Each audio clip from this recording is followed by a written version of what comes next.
What is going on, everybody? It is me, Taylor Strange, owner of the beautiful Monarch Beauty Aesthetics here, as well as owner and operator of results-based business solutions. Today, I wanted to tell you guys 5 different things that you can do to drive more appointments to your med spa.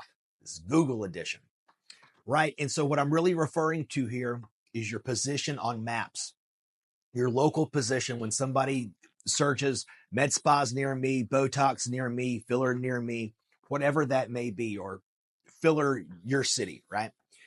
Populate on maps. You will always notice that there is a number one person that's always sponsored. We pay good money for that as well. We do pay money towards Google to populate as sponsored content. But even when we're not, because there's no way to just spend your money on Google ads where you populate on maps. It's impossible to do. I don't know why. It pisses me off. I wish they did. I'm trying to figure that out still.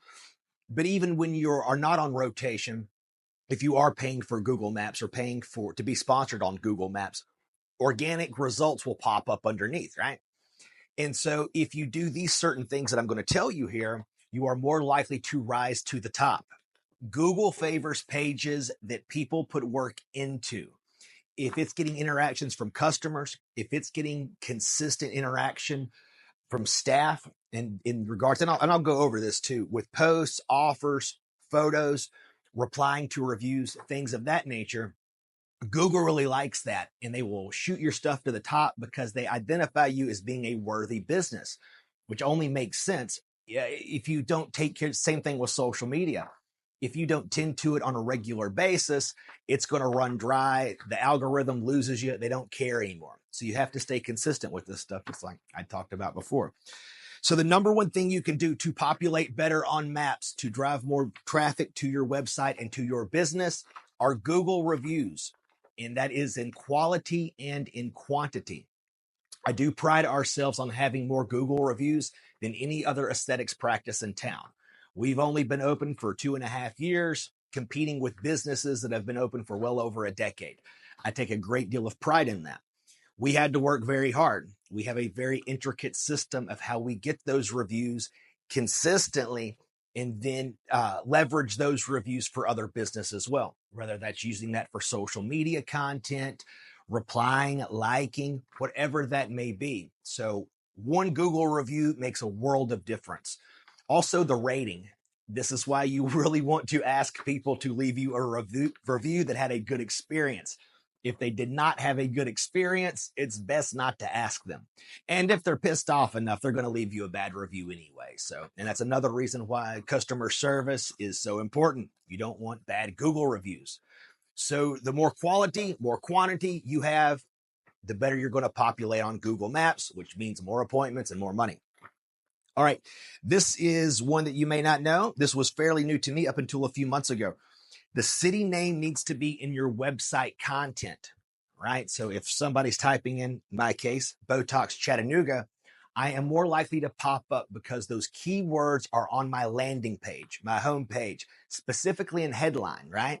If you say Chattanooga's best med spa or whatever that may be that would fit those search terms, boom, you're going to the top, baby.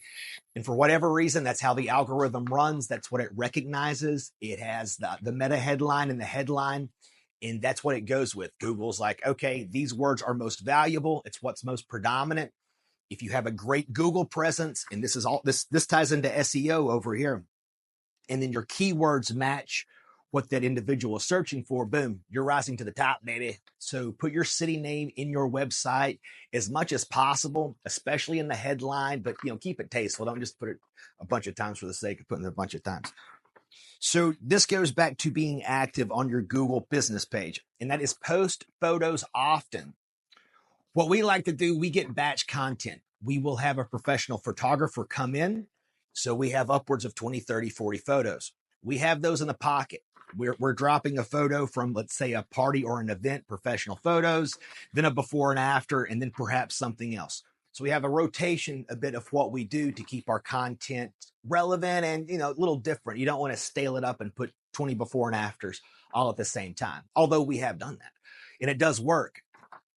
you're not being judged the same way you are on social media necessarily. When people go and look at your Google profile, they want to know about your business for sure. And chances are, if they're looking at your photos on Google, they've seen your social. So you can leverage your still images on social for Google.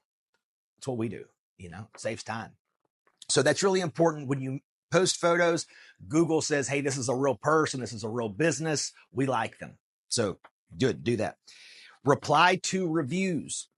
Every time you have a positive or negative review, you have the opportunity to comment, to reply, or like that review as well. Do that every time. It was funny. I was going through our Google page today, and we had 0 to reply to. My office managers replied to all 540 of them, specific messages. Like, man, Marissa, you're killing it. But that goes back to consistency. If she didn't do that this entire time, we wouldn't be favored as well as what we are on Google. And she'd have a shit ton of work to do. She wouldn't want to go through there and reply back to 540 different positive reviews. You know what I mean? So, and they're all unique. If you were to copy paste, I can't tell you this for sure, but I'm going to assume that Google would be like, hey, this jackass is saying the same thing to everything. That's a bot. It's not real. It's a bot. And you would get flagged for it. This is organic interaction, but it must be consistent. Otherwise, you try to do everything at once and it falls apart. And the last thing I would like to say with your Google page, create offers. So this is the same thing if you have a new patient special or a monthly special, flash sale. It's really cool. You can set a beginning date, you can set an end date, and whatever special, what goes into that special. Let's say if it's buy two, get one free, 30% off, 10 units free, whatever. You can put that in the description along with a photo, the same way you would a still image social media ad that you may have made on Canva, perhaps. So when you do all of these different things, man, Google says this is a real business and they're pushing you to the top. And everybody wants to work with the best. You have the most reviews. You have the highest quality reviews. You have the most photos. Google favors you. Man, you can't lose. So do that and you'll make more money. Listen, if you want to have a free consultation with me, click the link below and holla at your boy. See you guys.